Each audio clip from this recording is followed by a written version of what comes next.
Last episode में हमने देखा था हानशन ने जूटिंग से लीडर यांग और उसके सभी साथियों की जान बचाई थी। जब ये बात निंग्यू को पता चली थी तो वो काफ़ी ज़्यादा खुश हुआ था।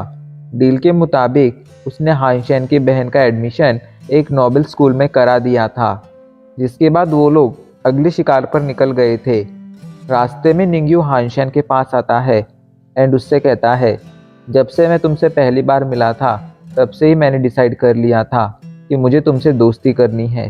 क्या तुम मेरे दोस्त बनोगे? अब आगे। हानशन को भी इस बात में कोई प्रॉब्लम नहीं लग रही थी, इसलिए वो निंग्यू से दोस्ती करने के लिए मान जाता है। निंग्यू बताता है, मेरे दादाजी के भी एक दोस्त थे जिनका सरनेम भी हान था। इस पर हानशन पूछता है, क्या तुम मुझे उनका नाम बता सकते हो? शायद वो किसी तरह हमारी फैमिली से रिलेटेड हो। इस पर निंग्यू कहता है, उनका नाम हानजिंग था। ये सुनकर हानशन मुस्कुराते हुए कहता है, मेरे परदादाजी का नाम भी हानजिंग था। कहीं मेरे परदादाजी तुम्हारे वाले तो हानजिंग नहीं है ना? इस पर निंग्यू नामे से रिलाते हुए कहता है, ऐसा नहीं हो सकता है। तुम्हारे परदादाजी एंड मिस्टर हानजिंग की उम्र में काफ़ी ज़्यादा अंतर था। साथ ही साथ मिस्टर हानजिंग एक बहुत ही पावरफुल इंसान थे। उनके टाइम पर ये डेमन वर्ल्ड बस डिस्कवर ही हुए थे। उस एरा में लोगों को मार्शल आर्ट या इन चीज़ों में कुछ खास इंटरेस्ट नहीं था। यहाँ तक कि बहुत ही कम हाइपर जीनाट तक उस एरा में डिस्कवर हुई थी। लेकिन ऐसे बेकार एरा में पैदा होने के बावजूद वो एक क्विक कल्टीवेशन मास्टर थे। ये सुनकर हानशन शॉक हो गया था। वो शॉक के साथ कहता है, क्या सच में क्विक कल्टीवेशन मास्टर एग्जिस्ट करते हैं? मुझे तो लगता था कि ये बस एक मिथ है। इस पर निंग्यू कहता है, नहीं, वो सच में क्विक कल्टीवेशन मास्टर थे। यहाँ तक कि वो ब्लू ब्लड स्पेशल फोर्स के एक लीडर भी थे। ये सुनकर हानशन थोड़ा शॉक में चला गया था। वो अच्छी तरह से जानता था ब्लू ब्लड स्पेशल फोर्स कितनी पावरफुल फोर्स है एंड उसका लीडर होने वाला एक इंसान ज़रूर एक डेमी गॉड होता था। डेमी गॉड उन लोगों को कहा जाता था जिनकी फिटनेस 1000 से भी ज़्यादा की होती थी। ऐसे में अगर उसके परदादाजी एक डेमी गॉड होते तो आखिर उन लोगों की कंडीशन इतनी बदतर कैसे हो सकती थी? इसका मतलब तो यही था कि उसके दादाजी Hanjing and blue blood special force वाले हानजिंग सेम नहीं हैं, लेकिन दोनों के पास ही सेम इन्फॉर्मेशन थी एंड उसके परदादाजी ने उसके पास ये 9 लाइफ कैट का पेंडेंट साथ ही साथ सुपर जीन के बारे में भी इन्फो छोड़ी थी। ऐसे में हानशन को अभी भी ये लगता था कि शायद उसके परदादाजी हानजिंग ही ब्लू ब्लड स्पेशल फोर्स के लीडर थे। अभी के लिए वो कंफ्यूज हो गया था। कुछ चीज़ें कनेक्ट हो रही थीं तो कुछ चीज़ें कनेक्ट नहीं हो रही थी, इसलिए अभी उसे कुछ समझ नहीं आ रहा था। उनका ये सफ़र जारी रहता है। फाइनली कुछ घंटों बाद वो लोग उस जगह पर पहुंच जाते हैं जहां पर वो स्नेल बीच था। लीडर यांग अपने साथियों के साथ आगे जाता है एंड उन सभी को मतलब हानशन और निंग्यू को वहीं पर रुकने के लिए कहता है। वो सभी लोग तेज़ी से जाकर उस बीच पर हमला करना शुरू कर देते हैं। वो सभी इवॉल्वर्स थे, साथ ही साथ उन सभी ने स्केटबर्ड रैंक का आर्मर पहन रखा था, इसलिए उन्हें लग रहा था कि उस बीस्ट का सामना कर लेंगे। उनके हमलों से वो बीस्ट गुस्से में आ जाता है। वो जल्दी से अपनी बॉडी से कई सारे टेंटिकल्स निकालता है। उस स्नेल की बॉडी से अभी के लिए बहुत सारे टेंटिकल्स बाहर आ गए थे जो इन सभी इवॉल्वर्स पर हमला कर रहे थे। कुछ टेंटिकल्स कुछ इवॉल्वर्स को जाकर लग जाते हैं। जैसे ही वो टेंटिकल्स उनकी बॉडी से टच होते हैं, उनका आर्मर भी उन टेंटिकल्स को नहीं रोक पाता है एंड उनकी बॉडी सड़ना शुरू कर देती है। कुछ इवॉल्वर्स जो अभी भी बचे हुए थे वो अपने वेपन से उस स्नेल बीस्ट पर हमला करते हैं, लेकिन जैसे उनके वेपन्स उस स्नेल बीस्ट से टकराते हैं वो उसकी बॉडी में ही घुस जाते हैं एंड धीरे धीरे गलने लगते हैं। वो अपने वेपन्स वापस खींचने की कोशिश करते हैं, लेकिन वो खींच नहीं पाते हैं। वो उन्हें वापस बुलाने की भी कोशिश करते हैं क्योंकि वो बीस्ट सोल थी एंड बुलाने पर वापस आ सकती थी, लेकिन उनके बुलाने से पहले ही वो सारे के सारे वेपन्स गल चुके थे। ऐसे में उन्होंने अपने कई सारे स्केटबर्ड रैंक के वेपन्स खो दिए थे। सभी वॉल्वर्स की हालत बहुत ज़्यादा ख़राब हो गई थी। वो जल्दी से अपनी जान बचाकर भागने लगते हैं। जब हानशन दूर से ये देखता है तो उनकी मदद के लिए जाने लगता है, पर तभी निंग्यू उसे रोकता है एंड कहता है तुम्हें यहीं पर रुकना है। जब तक वो बीस्ट यहाँ पर नहीं आता है तब तक तुम्हें यहाँ से हिलना नहीं है। इस पर हानशन कहता है पर वो लोग मारे जाएंगे। तो निंग्यू कहता है अगर तुम वहाँ पर जाओगे तो इसका कोई खास फ़ायदा नहीं होगा, उल्टा उनकी सारी मेहनत मिट्टी में मिल जाएगी। तुम यहीं पर रुको, मैं जाकर उस बीस्ट से फाइट करता हूँ। ये कहकर वो तेज़ी से स्नेल बीस्ट की तरफ बढ़ने लगता है। उसने अभी के लिए अपने पास से एक पतली सी तलवार निकाल ली थी। वो सीधा जाकर उस बीस्ट से फाइट करने लगता है। उसका हमला सीधा जाकर उस बीस्ट को लगता है। वो बीस्ट उसकी स्वॉर्ड को पकड़ने की कोशिश करता है एंड उसे गलाने की कोशिश करता है, लेकिन वो ऐसा नहीं कर पाता है। निंग्यू अभी के लिए एक खास तरह की स्वॉर्ड टेक्निक का यूज़ कर रहा था, जिस वजह से अभी के लिए भले ही वो इस बीस्ट को घायल नहीं कर पा रहा था, पर इसे परेशान करने में ज़रूर कामयाब हो रहा था। एंड ये बीस्ट चाहकर भी उसके वेपन को जकड़ नहीं पा रहा था। निंग्यू उस बीस्ट का ध्यान भटकाते हुए उसे हानशन की तरफ ले जाने लगता है। एंड जैसे ही वो हानशन के पास पहुंचता है वो चीख कर कहता है हानशन हमला करो। ये सुनते ही हानशन जल्दी से खुद को फेरी क्वीन में बदलता है एंड हमले के लिए आगे बढ़ने लगता है। उसे पूरा भरोसा था जब तक वो इविल मंत्रा एंड ओवरलोड का यूज़ नहीं करेगा तब तक उसके हमलों से बीस्ट नहीं मारा जाएगा, इसलिए अभी के लिए वो काफ़ी ज़्यादा शांत था। वो तेज़ी से जाकर उस बीस्ट पर हमला करता है एंड उसके एक ही हमले से उस बीस्ट का एक टेंटिकल कट जाता है। हानशन उस बीस्ट पर और भी कई हमले करता है जिससे उसके कई सारे टेंटिकल्स कट चुके थे, लेकिन इतनी देर में लीडर यांग एंड उसके साथियों का ट्रांसफॉर्मेशन टाइम अब खत्म होने लगा था। ये देखकर निंग्यू कहता है हानशन तुम्हें पीछे हट जाना चाहिए, हम ज़रूर अगली बार लौट कर आएंगे एंड फिर से इस पर हमला करेंगे। तो हानशन कहता है नहीं, अभी के लिए मैं पीछे नहीं हट सकता हूँ, तुम लोग यहाँ से जाओ, मैं इसको मारने के बाद ही आऊँगा। लेकिन ये सुनकर निंग्यू कहता है ठीक है, तो मैं अभी यहाँ पर रुककर तुम्हारी मदद करता हूँ। पर हानशन समझ गया था निंग्यू यहाँ पर उसकी मदद के लिए नहीं रुका है, बल्कि उस पर नज़र रखने के लिए रुका है। हानशन उस बीच से फाइट करने लगता है। हानशन अपने खंजर से उसकी शेल पर कई सारे अटैक करता है।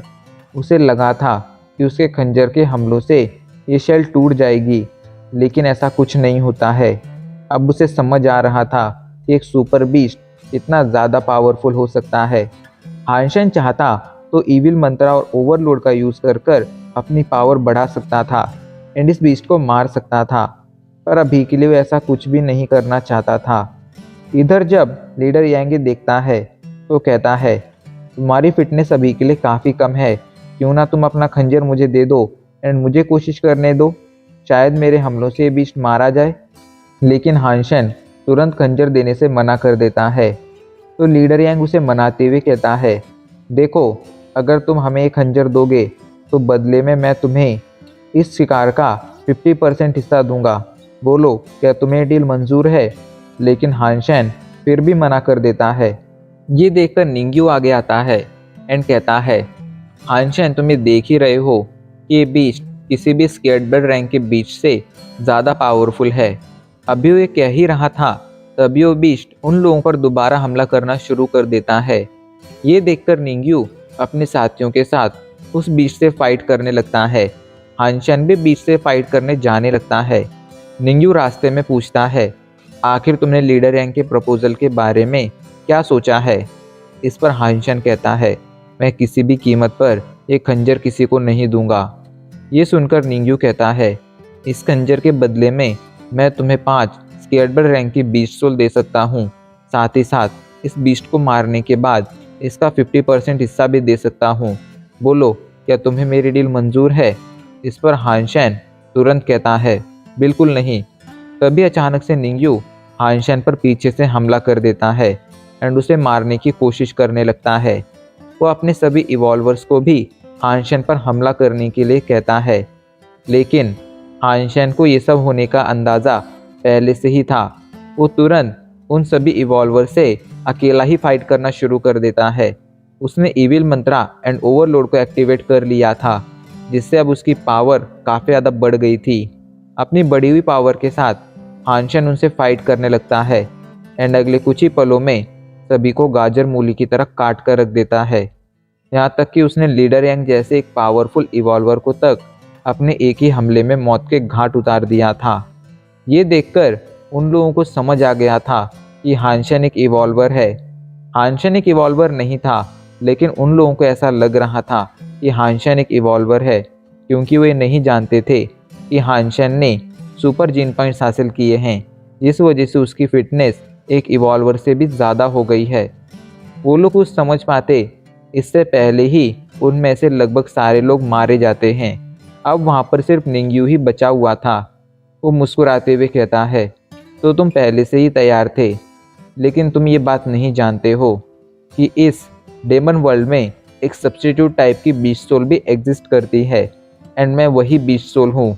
ऐसे में अगर तुम मुझे मारोगे तो इससे निंग्यू को कोई खास नुकसान नहीं होगा, बल्कि उसकी सिर्फ एक सब्स्टिट्यूट टाइप की बीस्ट सोल डिस्ट्रॉय होगी। तो इस पर हानशन कहता है, आखिर तुम्हें किसने कहा कि मैं सब्स्टिट्यूट टाइप की बीस्ट सोल के बारे में नहीं जानता हूँ।